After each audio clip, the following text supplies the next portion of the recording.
Tiny in All That Air, the Philip Larkin Society podcast.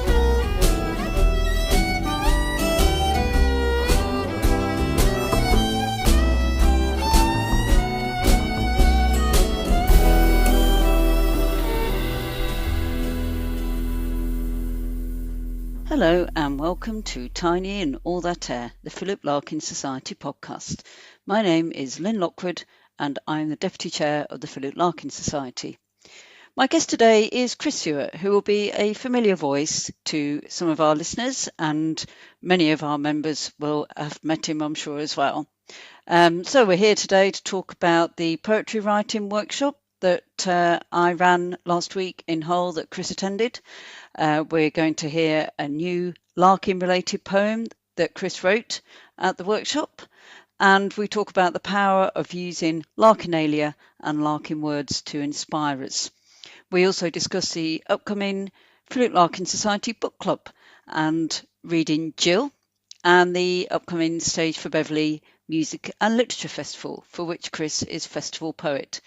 We also talk about our shared love of yarn bombing and the very small PLS Makers Society, and we look ahead to the 2026 Philip Larkin Society Conference that's taking place on March 19th to 20th next year. So lots to enjoy.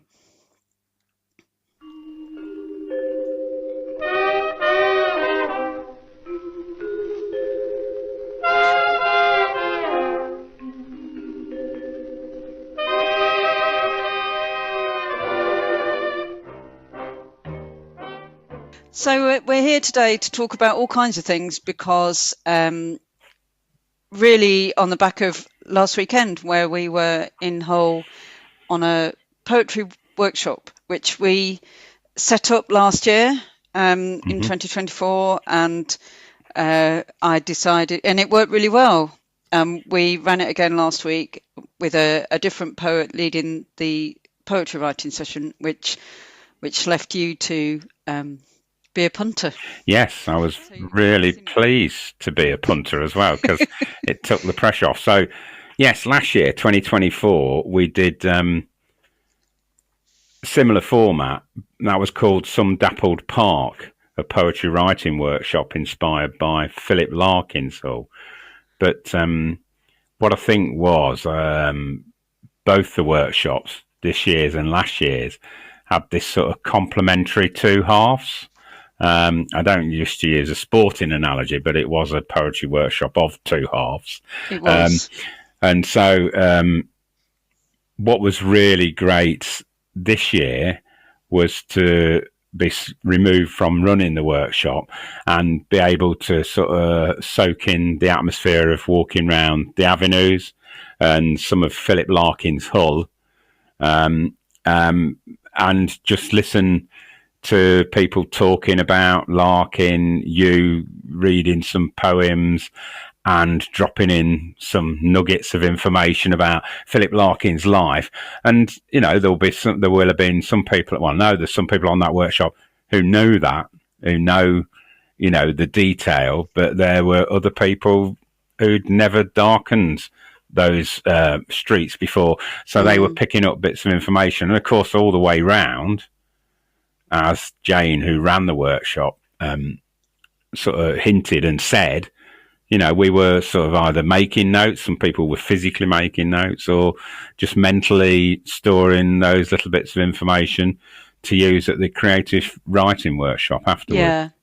Yeah, and it was Jane's first visit to Hull. Right, yes. And around the park and the avenues, which was really nice as well. And I don't know who it was who said that to me sometime during the day, but somebody said to me they really liked the idea of doing a sort of the writing, the walk before the writing workshop, because it gave everyone a chance to get to know each other a little bit as well. Yes.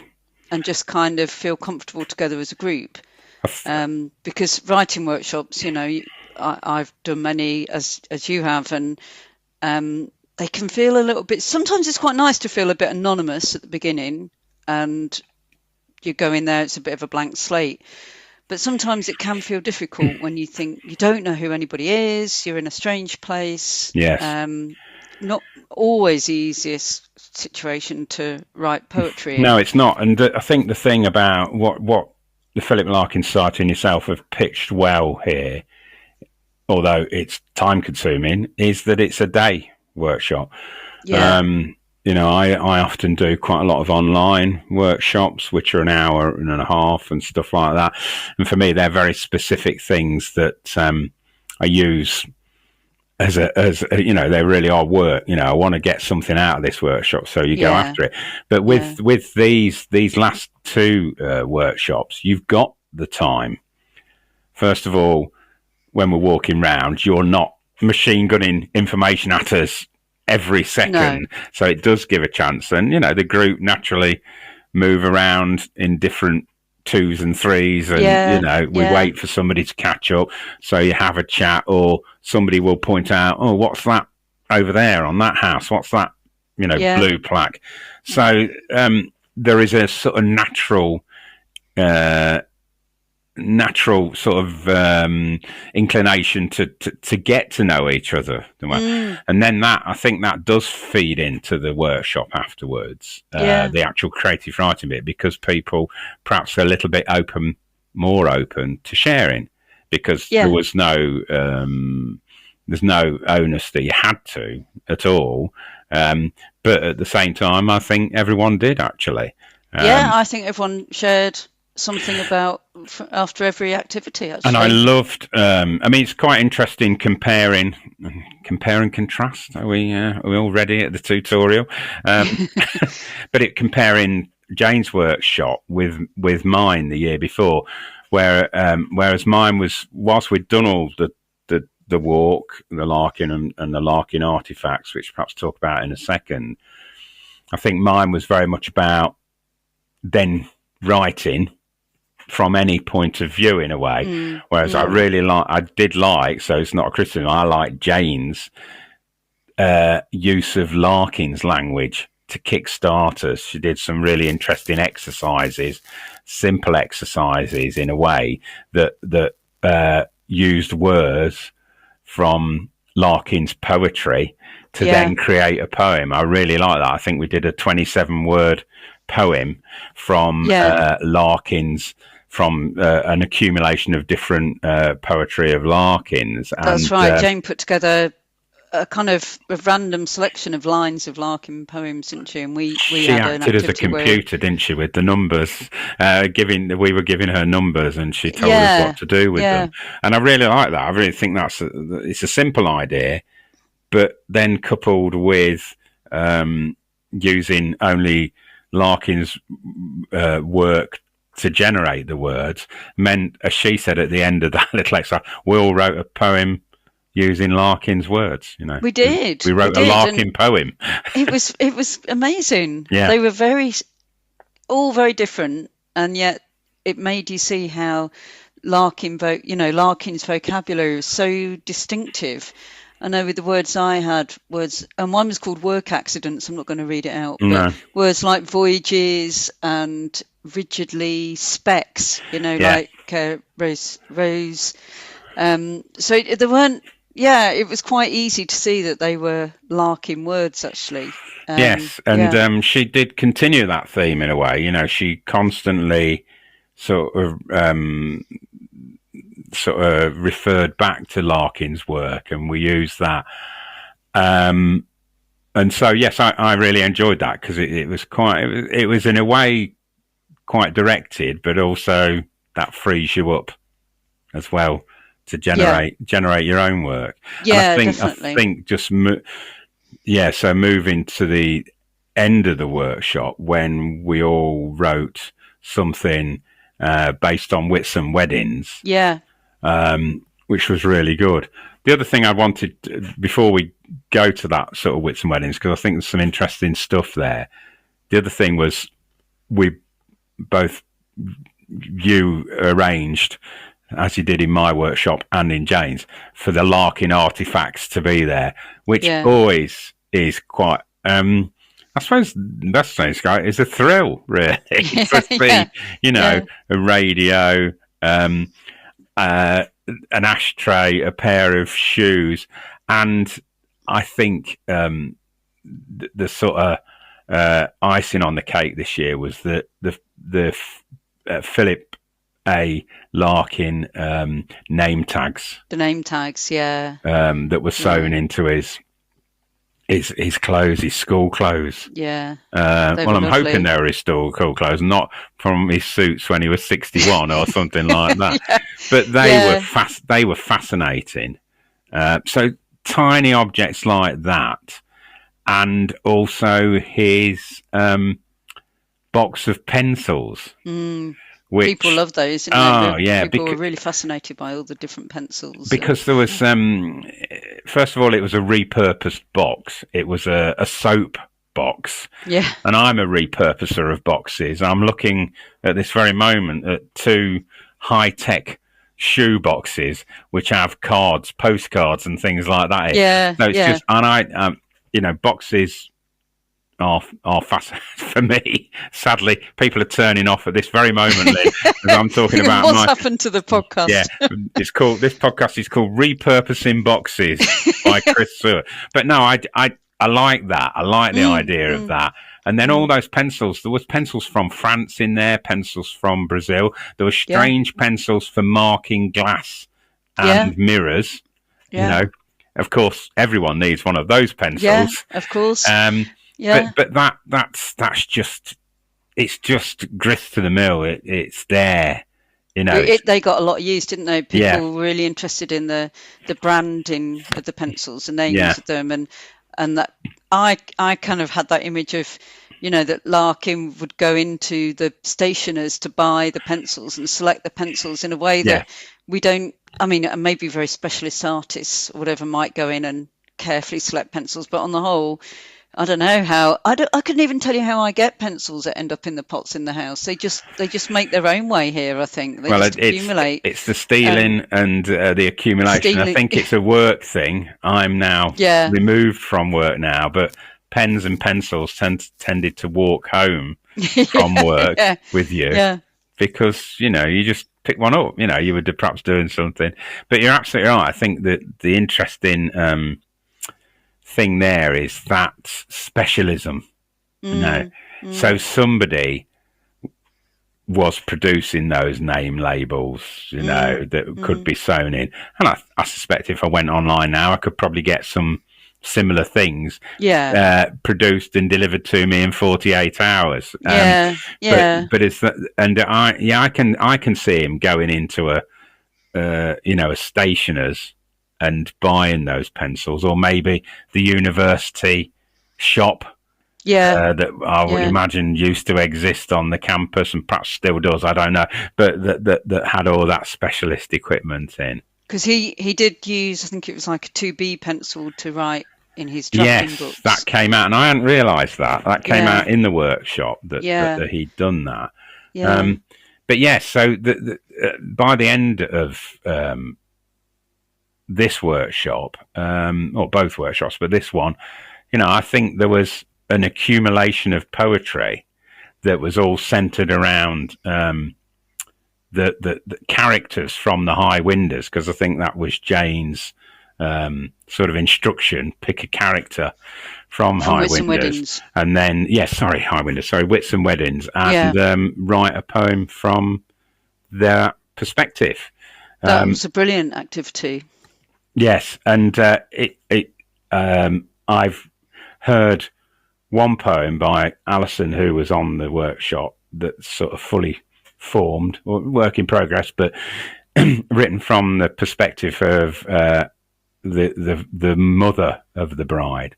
So a lot of people, it's quite interesting. A lot of the men on the workshop went for the father of the bride, and a lot of the women went for the bride or the mother of the bride. Which did you write from? I went for one of the women on the platform who I imagined as the sister of the bride. Yeah. And she'd help the father of the bride get ready. And I think we were quite fascinated by the belt and the father that needed the belt underneath his suit. And that kind of, for me, was quite a vulnerable kind of figure. Yes, I think so. And that's the one that's the poem I wrote. Yeah. And I can read that to you if you want. Yeah, that'd be great. Yeah. Yep. Okay. So it's called Father of the Bride, Doncaster Station, 1955. You thought when you leaned out that your observations went unobserved, but that burst of sunlight from your forehead caught my eye, caught you out. And as the train pulled out, I pulled my sweated belt tighter, fingered my prickly heated collar, and watched your blank face pass by. A half-open window, a half-open mouth, a half-seen truth that in your hands becomes a slight, but only for a moment, as I turn my back and hold mother comfortable to me, feel the warmth of her broad hips and honey voice, wave the newlyweds off and turn to go, then think of you again, grey against that first-class compartment, all smiling, all knowing, all alone. That was lovely, Chris. There you go, I really Mr. Larkin. enjoyed that. Since we did that, and since we, like you say, we spent quite a lot of the day or the workshop writing poems that kind of use Larkin's words and Larkin images. You know, this is Larkin as a writer has really attracted lots of that kind of writing. Yeah. And I mean, obviously, that's something I pay attention to. I don't know if writers like Seamus Heaney or Ted Hughes have had that similar kind of engagement in the same sort of way. I'm sure people have written poems inspired by Hughes and Heaney, etc. Yeah. But I was looking through my bookcase, and I don't know if you've read or got An Enormous Yes by the Peterloo poets. No, I've not. No. That's a nice book. That's interesting. Yeah, so this was published in 1986, and there's various poems sort of in memoriam or in tribute to Larkin by Anthony Thwaite, Vernon Scannell, for example, Andrew Motion, and then there are some actual Larkin poems put in there and pictures. It's just a real sort of celebration of Larkin. Right. That people wanted to, you know, there's a poem by Vernon Scannell called Larkin's Dead, you know, and it's just lots of different ways of sort of beginning to kind of process, I think, that he wasn't with us anymore. What year did it come out then? The year after he died, 1986. Right, literally. Yeah. So that's a nice book. I do see them from time to time in charity shops and stuff. Right, in memoriam. I've written that down. Yeah. And then... Sorry. Go on. No, because on that, I was talking to Phil Pullen the other day. Yeah. And he dug out a Wendy Coke book, famous, Making Cocoa for Kingsley Amis. Oh, yeah. Which I'd read years and years and years ago. Yeah. And Phil, there's parodies in there of poets, Ted Hughes, Craig Raine and that. And Phil read me a poem called Mr. Strugnall. I don't know whether you know about it, but it's like it's definitely about Philip Larkin, and sort of in the style of Mr. Bleaney. Oh yeah, So it's sort of, I won't, I probably not got time to read it, but it starts off that this was Mr. Strugnall's room, she'll say, and look down at the lumpy single bed.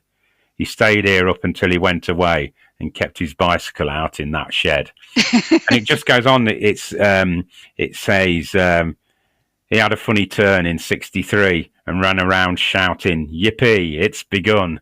And so things like that. So apparently, having delved in, because I never really taken much note of, Mr. Strugnall was a poet that Wendy Cope invented. And then in the book, there are Mr. Strugnall's haiku and things like that. And some of these have been set to music in the past. And did she do a T.S. Eliot parody? Oh yes, there's T.S. Eliot. There's a lot of different ones in here. Yeah, Eliot and Larkin. Excuse me, and Ted Hughes as well, particularly. Yeah. So yes, Oh, she's brilliant, Wendy Cope. But I absolutely would recommend. Maybe we'll put it in the notes. Yeah, but definitely. Mr. Strugnall is Larkin to a T. Yes, it's making sort cocoa of semi-affectionate. Oh yeah. No, she's absolutely brilliant. And she's friends with Anne Thwaite, and she because she lives in Norfolk, and so I know she'd been involved with quite a lot of events over the years that have celebrated Larkin and other writers. But these are the things that also, I think, perhaps the hidden benefits of like a workshop. So, I've now gone off and all of a sudden rediscovered Wendy Cope. Interestingly, I was reading something about her, having now looked up a bit. She's one of those writers who's managed to sell all her archives to, I think, the British Library.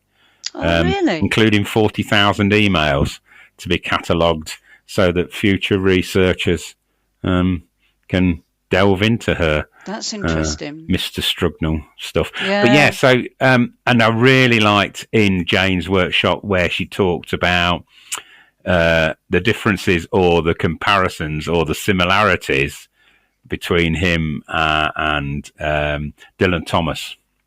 Yeah, that was really interesting because she hadn't told me she was going to talk about Dylan Thomas, and it was great.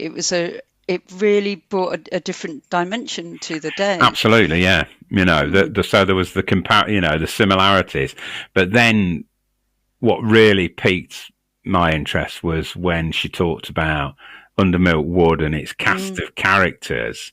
And whilst we didn't go into too much detail, and the fact that that Whitsun Weddings has that huge cast of characters. So myself, you, and Jane were talking about, Whitsun Weddings. Wouldn't it make a great radio play if those characters were fleshed out? And so again, I was talking to Phil Pullum, who seems to be looming large over this podcast at the moment. He looms large over with his knowledge. And he said, there was a dramatic reinterpretation of it. And I don't know whether it was when you were involved in the society or not. Yeah, it was 2014, I think, and it was that was me and Rachel's second year as members, but we hadn't been involved with it at all. Right. We were only tangentially aware that it had taken place, although we did go down to King's Cross for the unveiling of the plaque, because that was the AGM. So we didn't take part in the train journey down to London, but we did go to the event after it. And I suppose in those days, it was a little bit, there wasn't really any Larkin social media and things like that at that point. Mm-hmm. So as new members, we weren't, and not whole base, we weren't quite as aware of what was like in the way that we would be today. So in a way, I feel a bit ashamed we missed it. It sounded like a lovely event, but I think a group of actors took over a train. And I suppose this is, what I also wanted to talk about. So so you're sent off in different directions. So Phil, from that discussion we had, me talking to Phil, I then was directed to an edition of About Larkin, which perhaps you can put a link to at the bottom of the podcast. But it's got a full report by Phil on a theatre group called Ensemble 52 on a Hull train going towards London. And it's just fascinating little report. And I just love the idea of all these people in character. And apparently there was a thin-faced, serious man in glasses sat in one corner of the carriage, Brilliant. Which was obviously Larkin. Yeah. But, there was the arguing couple, there was the couple that were loved up. But apparently they were also getting on at stations along the route as well. So good, it must have taken some serious organisation. I don't know whether this theatre group is still going again. But the fact that, so they took over a whole carriage. I don't know whether it was organised by the Larkin Society or they were just sort of involved. But the very thought of that happening, and going, some great pictures in the article of this man acting as Larkin, stood next to Larkin's statue with his briefcase and his raincoat over his arm and his tie, very distinctive tie. Yeah. So I'd really recommend two things there. First of all, that people look at that article. And secondly, what a rich treasure trove the About Larkins are of information. That has come out about his life, about Hull, about the social aspects, which is something I'm particularly interested in as well. So you've got to be careful because you can just disappear down a rabbit hole. You really can. Because I was using them. Yeah, I use them for some research, and I use them for research all the time, but I used them for the last weekend, and the day before the workshop on the Friday, I'd rung Carol Collinson, who was our secretary, for, I don't know if she was there right from the beginning, pretty much, I think, in the society, and has only recently retired. And, she's played a huge role in the society. And I gave her a ring to see how she was getting on and have a chat with her about the workshop and everything else. I was sitting in the cemetery at Springbank at that point on Larkin's bench. She told me about the writer Sean O'Brien living in the house on Salisbury Street on the Avenues where Carol had lived. So we've been talking about that, and she said, there's a lovely article in About Larkin. So I was able to, just to literally get it on my phone and read it there and then. And then that's when I read the article about the family that lived on the ground floor flat in Pearson Park, which is, again, another really interesting insight into what, how Larkin lived when he was in Pearson Park and how sociable he was. He'd go round to the family with a bottle of sherry, or they'd come up to sit with him, and it just added so much. And there's such a lot of wonderful articles in About Larkin. Yes, definitely. Really fantastic, and just I love going back in time and seeing who were on the committee. You can see Maeve Brennan's name on there, and in the early editions, Monica Jones was they included her in the society. She didn't play an active role particularly, but just to see how the people that were brought together by the founding of the society in 1995, and obviously this year is the 40th anniversary since Larkin died, and the 30th anniversary since the founding of the society. And I think when we do the event in December, which is we have an annual event in December that marks the death of Larkin. I think we'll pay tribute to that. So we won't just be paying tribute to Larkin, but actually to 30 years of the society, people coming together and making this amazing society that, and they laid the groundwork, with the About Larkin and conferences and really good quality walks and AGMs and all that kind of stuff. They were doing right from the beginning, right from the middle of the 90s, and I think one of the things that I'd like to think is that we continue that high quality, just engagement with Larkin, and that we bring a lot to people who join. So if people are listening, go online and look at About Larkin and look at all the old podcasts as well. Look at the old podcasts. About Larkin is free to read up until about, we keep them up to about 2 years. So the past 2 years you only get if you're a member. So they're not all on there. So that's the benefit of being a member, is you get the copies. You have the whole lot, which is nice. Just before we move on from talking about responses to Larkin, I just wanted to mark the death of Maurice Rutherford. Right. So Maurice Rutherford was a poet based in Hull, and he passed away earlier on this month. And he wrote he wrote poetry that was also inspired by Larkin and tributes to Larkin.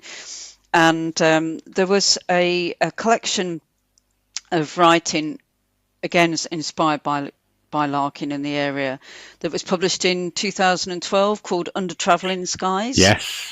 There's a video, there's a DVD that goes with it as Yeah, well. that's right. Yeah, there's a DVD with that as well. And it's a lovely collection. It's got an introduction by James Booth, and lots of writers contributed. And I just wanted to read, just to pay our respects to Maurice Rutherford, a poem that he contributed to this, which is called Here 2012. So the publication came out in 2012. So this is Here 2012. And the statue on Paragon Station had already been put in place by then. So it's kind of, the poem sort of imagines like how the death of Larkin changed how we interacted with Larkin. Right. I suppose. So Here 2012. Were Philip Larkin now alive, there'd be, as passengers arrived by train at Hull, no sculpted bard to greet them in the station yard, no trail. They might instead explore a sparsely peopled large cool store. Not toads, but more of cut-price lives, of jobless men from rural estates, sustained by part-time earning wives and handouts from their working mates, to whom the poet's of small account, nor does his death itself amount to more than carved in stone. And yet, this voice whose lines they can't forget remains in town to quicken blood of folk far from Hull's goal-marked mud, who may themselves be on short time, but head for Paragon each year, enthralled to what he left in rhyme, and find him out of reach still here. That's lovely. That's absolutely lovely, isn't it? It's a lovely poem, isn't it? Yeah. And I particularly like it because I like the fact that I'm some of the folk far from home. Yeah. And I do come each year, enthralled to what he left behind. So. No, that's lovely. I really enjoyed that reading, Lyn.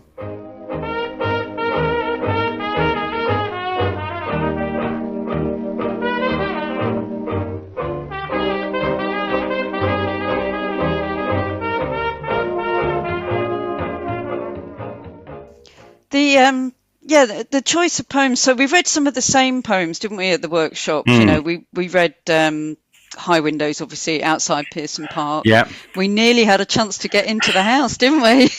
We were skulking around, and then somebody walked up with a cup of coffee and suddenly disappeared inside. This poor young woman had to barge past us all. She did a good job getting inside. It always feels very strange standing outside. Yeah. Even though there's a plaque to read, to stand and read. I know. Compared with any other house you're standing outside and reading, it always feels like you're encroaching. Yeah. In some very much. Way I was sort of trying to encourage everyone to come across the road and be a bit more discreet, but I've got a feeling somebody did wander in and take a photo. I think someone did. Yeah, they went right up to the front door. Well, they were very brave. I've never done that. Yes, I wouldn't dare do it. I wouldn't dare do it. But yeah, we read Toads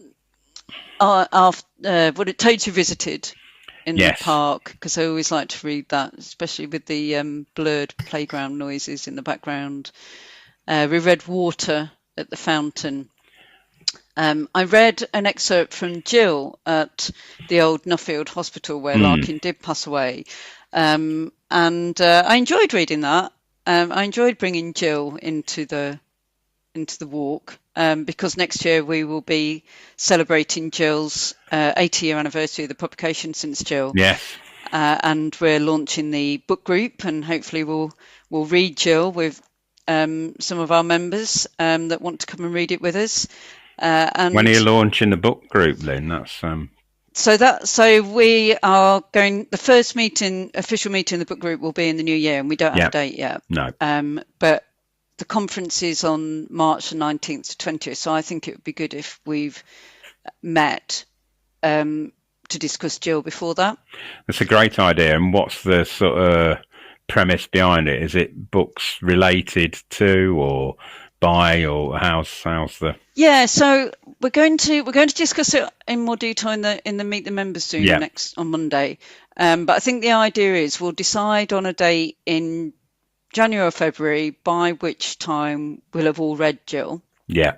And then we'll get together to talk about it. And I think if people enjoy it and we think it's a good idea, I would have thought the logical next step would be we'll read A Girl in Winter. Yeah.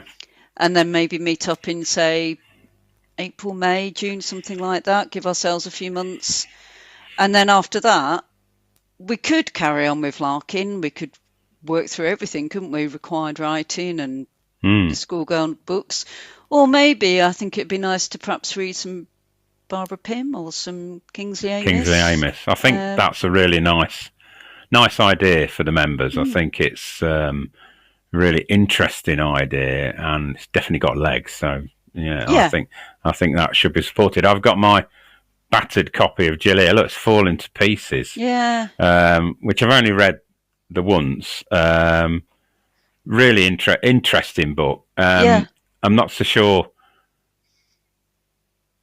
I enjoyed it as much as I thought I would, but there's lots of bits in it that I really like, and the writing takes off, such as the scenes where the character John, I think it is, isn't it? Is it John? John Kemp, goes back to what is a thinly disguised Coventry after the Blitz, after the bombing raid, and that's a very moving. Where he's very anxious. He's sort of quite distant from his parents, and he's trying to put them at arm's length. But his true colours are, he's very, very concerned about them, and I think that's really, really well written. Yeah, and then at the end, I think the last sort of 30, 40 pages where he gets more increasingly drunk and desperate, and that's well written, and that sort of confusion of being drunk and getting 2 bottles of sherry and it just ending up in a complete and utter mess. Then that I think that's excellent, and the rest of it's very interesting. It feels so distant in one stage because when it's set, that's Second World War, and there's a great line in his introduction to my copy, which I think was obviously being published in America at the time, and he says, Oxford of that autumn was singularly free from traditional distinctions. The war (brackets American readers may need reminding) was then in its second year. Well, that's got them on your side, Philip. But yes, a really interesting book, and a great book to unpick, because actually I am looking forward to reading it again before the conference. Yeah, I think what you said is a common reading experience for people. It can feel, the plot can feel a little bit meandering. Yeah. I think there's somebody going to be talking about this at the conference, the kind of magical realism and fantasy elements of Jill. Yeah, right. Well, that's interesting. Yeah. Because Jill is the person of Jill is sort of conjured up by John Kemp's imagination almost, but she's actually a real girl. Then she does appear in a way. Yeah, she does eventually. I mean, it is interesting that sort of the John Kemp character is, in a way, that every person, we've all been there, starting a new job, going to a new town, or relocating, where you are a fish out of water, and you're very concerned about how people perceive you, how things will happen. So it's quite interesting in that respect. A lot of the other characters are very unpleasant. Yeah. Very unpleasant. Yeah. In their sort of like self-centeredness and ego and that. but they're Christopher Warner. Yeah, but yeah, I think he smears jam all over books and things like that. He's just not a very nice man. And then when I was thinking about it, and I can't, unfortunately, I'm not going to be able to remember, but there was a film out recently, 2 or 3 years ago, which won an enormous amount of awards, which had the famous scene at the end with the actor dancing naked to Murder on the Dance Floor. And it was about college and university life. And I kept thinking of that film and how it was. I can't remember the name of it. I should have looked it up beforehand. Was it Saltburn? Saltburn, that's it. And he, although in the end it turns out actually he's the manipulative and the unpleasant character, the main character. But at the start and most of the way through the film, he's sort of like the fish out of water, you know. And there's the upper cloud, the pompous, self-centered people. Yeah, he eventually, you know, sort of turns the tables on. Well, that's what he always wanted to do. But yes, I got that. That was well drawn in terms of its sort of portraiture of, I would imagine, university life. These things never happen to you when you studied at the Open University, of course.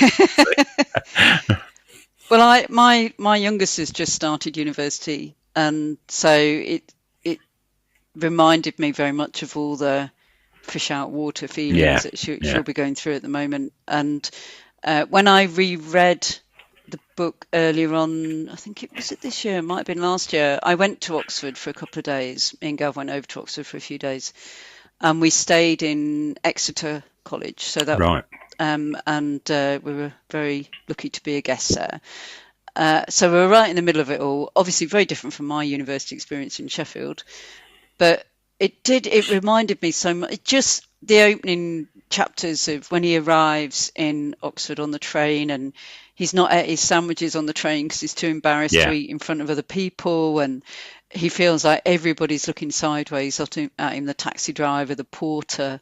You know, when he gets into his rooms and they're all already there drinking tea and, you know, smoking and listening to jazz. They're all comfortable and they're all established already. And that's so, but that's how it always feels at university, doesn't it? You think everybody else has got a friendship circle already, and everybody's happy, and everyone's thinking the same, really. And Christopher Warner's really just a bully, and he's just sort of bullied people into coming up and you know, being in the apartment with him. But I think it's very well described. I think there's a lot of very good description in it, as you say. The plot might be, but I look forward to engaging with the book group and perhaps my mind being changed a little on it. Well, I think it will be really good to hear lots of different insights into Jill and how people find it. Yeah, for sure.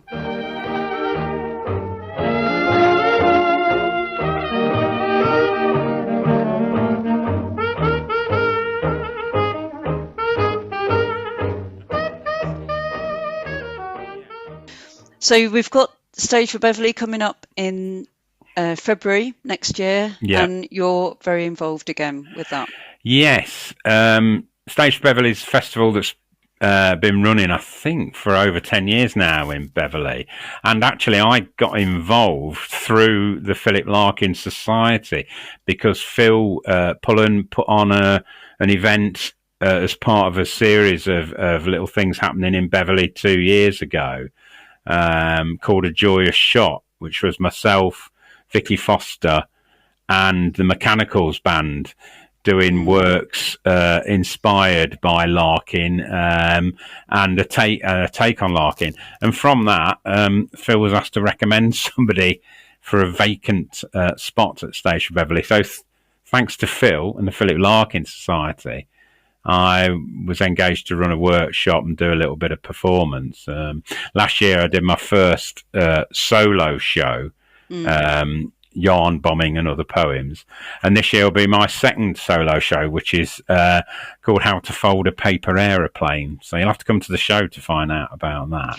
But the really nice thing this year is that due to financial support from the Philip Larkin Society, I will also be the festival poet at the the stage for Beverley Festival, which sounds pretty grand. But basically it means in the weeks leading up to the festival, I'll be writing a trio of new poems that take inspiration from my observations of previous festivals, reflect on the forthcoming festival, and just generally take that as inspiration to write some poems, with headliners like past Eliza Carthy and Roger McGough. And then this year we've got people like Simon Armitage. I think I've heard of him. I can't remember what he is. Oh, yeah. He does a bit of poetry, I think. Oh, he does, yes. Yeah. And Brian Bilston, Jackie Dankworth. I mean, also coming up at the festival is a friend of the Philip Larkin Society, Alan Johnson, who will be... yes, I saw that on the listings. He's got a show called The Beatles, Harold Wilson and Me. That looks amazing. So that's going to be interesting. So, yeah, I'm really pleased that I've managed to arrange for the Larkin Society to support the role, because it continues my relationship with the Larkin Society, which started 6 or 7 years ago. And as I say on the website, when the opportunity arose, in the words of Philip Larkin in his poem for Sidney Bechet, I gave an enormous yes. So I'm really looking forward to that. There's so many different things on. Sam Kelly Trio, shanty singing workshop, the New York brass band who I've seen before and who are brilliant. They're not from New York, they're from York, but they're the New York. And they put on a fantastic show 2 or 3 years ago. Yeah. And then at the start of to sort of kick things off, coming up on Saturday the 8th of November, there's what we call an appetizer show, which features a really interesting musician called Danny Bradley, who's supported Richard Thompson, Fairport Convention, Martin Carthy. So he's an American musician based over here. And and I'm on with him doing some poetry. So that's on November the 8th at 7:30. So that's like a little festival teaser to get us all in the mood. Great. But it's a lot of folk, sort of jazz. Yes, it tends to be that sort of folk jazz type of festival. But it's just a range of stuff that comes up. One of the best things I went to a couple of years ago was the Beverley Town Handbell Ringers. It was on a Sunday morning, and they invited people up on the stage to have a go. And it was just a most wonderful hour of enjoy. I couldn't get on the stage quick enough. Unfortunately, they wouldn't let me on. I was too late. I was too late to get in the queue.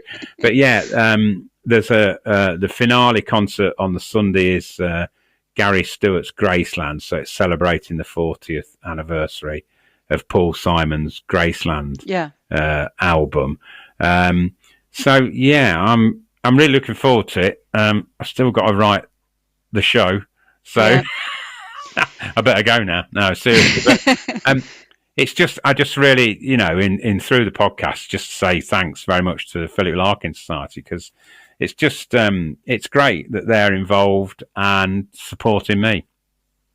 Yeah, it's been lovely to get involved with that event and with yourself, and obviously that resulted in our yarn bombing of the postbox outside the Brimwell Jones Library. Absolutely, yeah. Last year, so there's some strange yarn bombing going on around here. There's a big spider. I don't know whether I've sent you the photo. Yeah, the big spider. A bit overstuffed. Yeah, on top of the postbox. It always surprises me that nobody trashes them. Generally yeah. get left alone, don't they? It's very good. Yeah, when I was walking down Newland Avenue, there was. I think there was one on Newland Avenue I saw last week, and obviously I spotted the hubcap resting atop the post box on Princess Avenue. Was it a knitted hubcap, Alan? Well, I think that's a good idea. I might steal that and have a go with that one. No, it's there's something quite magical, isn't there? We share photographs of yarn bombing that we see around the country We do, now. yes. This is a very niche part of the podcast now. Well, the Philip Larkin kind of Makers Society, it's a small group, but there are a number of us out there, making cakes, doing embroidery, cross stitch. Yeah. And long may it continue. Yes. So, yeah, Stage for Beverley. I'm sure you'll put a link at the end of the podcast, but tickets are available now. Yeah, we certainly will. Yeah. You were asking me earlier, Lyn, about sort of work that's being published at the moment. Quite a few pieces in various publications this year. I think one of the really interesting organisations is called Fig Tree. They're based over in South Yorkshire, and they have an online magazine, but they also publish anthologies as well. So I've had a couple of poems published online with them, and I'll let you have the links for those. But they've also got because it's the 40th anniversary of the miners' strike last year, and then the end of the miners' strike this year. They've put together an anthology on coal mining, because the guy Tim who runs it is from a coal mining area, and it sort of piqued his interest. So I've got a new poem coming out in that, which is about the building of call centres on old mining sites. Oh, yeah. And it was just interesting because it made me think back to in Leicestershire. Where I was originally from, we weren't sort of known as a coal mining area, but actually in the west of the county, there were quite a number of pits, including a town called Colville, which, says, does what it says on the tin. And my mother's grandparents were from that area, and she always had fond memories of them, and they worked within the mining industry, and she had memories of tickling the pigs over the backyard that they kept for Christmas or something like that. But yeah, so it's that was really interesting. And we were talking off air about writing and how things, and I like a sort of theme or a challenge, which is why back to the Stage for Beverley, writing some poems in the lead up to the festival, that puts some pressure on me to do it, but it also gives me the impetus and the sort of idea to do it. So so stuff like that. I've got I don't know whether Philip Larkin was a Laurel and Hardy fan or not, but Broken Sleep Books, who do a lot of poetry and anthologies, they've got a forthcoming anthology called Pardon Me, My Ear is Full of Milk, which is a scene from a famous Laurel and Hardy film. It's too long to go into, but the gist of it is Stan's made a mess of things again, and Oliver's literally got an earful of milk when he's answering the phone. But yeah, I've got a short story in that, because it's going to be a mixture of short stories and poems. So yeah, this year's been an interesting year in terms of getting little publications. I've got a poem in Echoes. I'm holding it up for you, so no one on the podcast can see it, but it's by an organisation called Write Out Loud, who've got a poetry website, gives lots of information details, and it was their celebration of that, judged by Neil Astley from Blood Axe Books. So it's really nice to get a poem in there.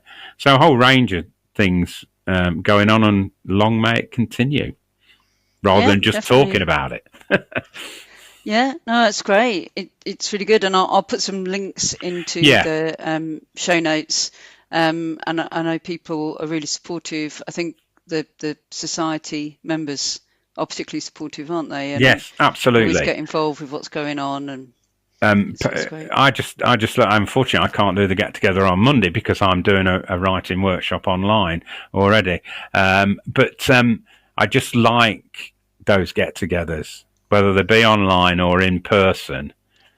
more power to the elbow of those type of things, because you just get a different perspective on things. You get to talk to people about Larkin and find out information like we've talked about already today. And the conference, this will be the third one I go to, and I'm already looking forward to it because I know it's going to have a complete range, hopefully, of interesting items, from what I'd call the academic down to the more the social aspects, the more interesting social aspects. So I just love that mix, because it gives a complete picture and insight not only into Larkin but also people's take on Larkin. Absolutely, yeah, I agree. I think that's come out for a lot of people as a real reason to come back. Absolutely, yeah. Just because we just enjoyed talking to each other and sharing ideas and experiences. There's often somebody that will come and go, "Oh yeah, I met Philip Larkin in 1983," and you think, "Oh, I didn't know that," and they'll tell you all about it, which is great. I mean, some of the topics we've got, potentially lined up this year. We've got Philip Larkin and Kenneth Williams, Adam Lomax's and Dave Lewis's research. So if anyone who came last year and saw Adam Lomax talk about Britpop, and Dave Lewis talk about Charles Causley, will know they were two of the best talks. Yeah, the Charles Causley opened my eyes to Causley's poetry completely. Me too. It was absolutely brilliant. We've got Ralph Dartford, the Bradford poet, who's been on the podcast earlier on this year, Rosie Millard, our president. Hopefully we've got talks about I don't know if this is going to happen, but possibly a talk about Philip Larkin and the Kinks. Right. We're hoping to have a student panel. Jeff Weston, who was a colleague of Larkin, who's a collector, very knowledgeable about Larkin bibliography, and obviously our keynote speakers, Ross Barber, the very well loved poet, and Andrew Swarbrick, who has published two or three of the main sort of source texts for people that go to want a good academic introduction to Larkin. His texts are very popular for sort of A-level undergraduate level study of Larkin. So we're absolutely thrilled to have Andrew Swarbrick, and he's currently completing his doctorate, and right in that his doctorate I think is largely about Larkin as well, so he'll be able to give us some information about that, which will be published once he's finished. So yeah, we've got a great lineup. I'm toying with the idea. I've got an idea of what I'd like to do, and it's in the early stages, but I think it's when we were looking at the Larkinalia, and in the library they have quite a lot of Larkin's records in a record box in Larkin's office, and I think they're more in the history centre. And what I'd really like to do is like a Philip Larkin I can't say it. What I'd really like to do is a Philip Larkin record club. Ooh. Maybe just an hour, just one session or 40 minutes or something, and we just listen to records that Philip Larkin listened to. Yes. How interesting! What an interesting idea, Lyn. I'm afraid you're going to have to do it now. Just put it on the podcast. Yeah. You've whetted my appetite for the whole conference, and then that would be really interesting. Do you think that would be good? Well, records are a teller of people's tastes. Absolutely, real insight, especially for Larkin. I mean, if anybody looks at my record collection, they think, "What the hell were his tastes?" But nonetheless, I think that's a great idea. I suppose my hesitation is what I'd really like to do is to be able to play Larkin's actual records. Yes, that would be perfect, really. But I guess if they wouldn't allow us to do that, we could still listen to the records that. Yes, they would be available. But on the other hand, we had the artifacts. This comes full circle back to the what we started talking about, the writing workshop. We had the artifacts which we can handle, which we can we'll have them at. again. We had them last year. At Personally, I think with my records, I'm never precious with them. They're there to be played. Records are. Yeah. So if they never get played again, in a way, what's the point of having them? You know, they are. It's like your the poem you wrote about the radio at the workshop. The radio was mourning, wasn't it? It was in grief for the days when it could communicate. Yeah. So I think you should get those records, Lyn, and get a chit. Sign them out. You know, so if you get stopped in the corridor by anyone, then you'll be able to prove that you're where they've come from. I'd be happy to place them on the record player for you, Lyn, as you talk them through. I could act as DJ. You could be DJ. That's it. Yeah. It's working itself up into a thing, isn't it? Yeah, a thing, definitely. Yeah. Brilliant. Right. Well, thanks very much. No, thanks to you. Thanks to the Philip Larkin Society. I hope we've whetted some appetites for various things during the last hour. Definitely. Cheers. Definitely.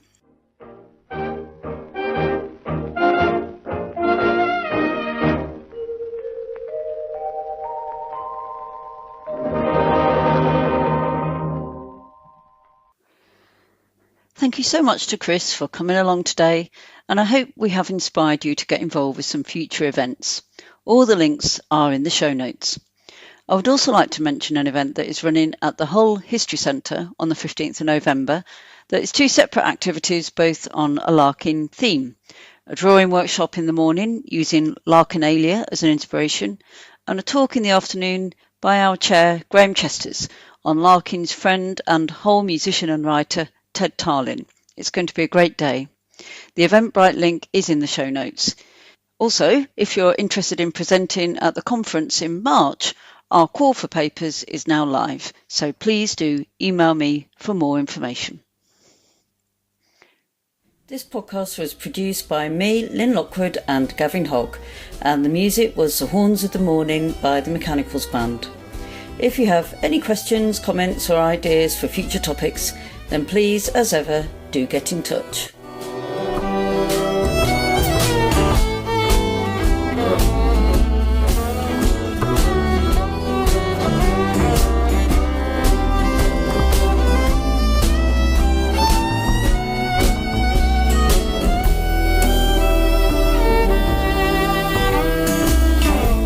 The horns of the morning are blowing, are shining. The meadow is wet with the coldest of dew. The dawn reassembles with a clash of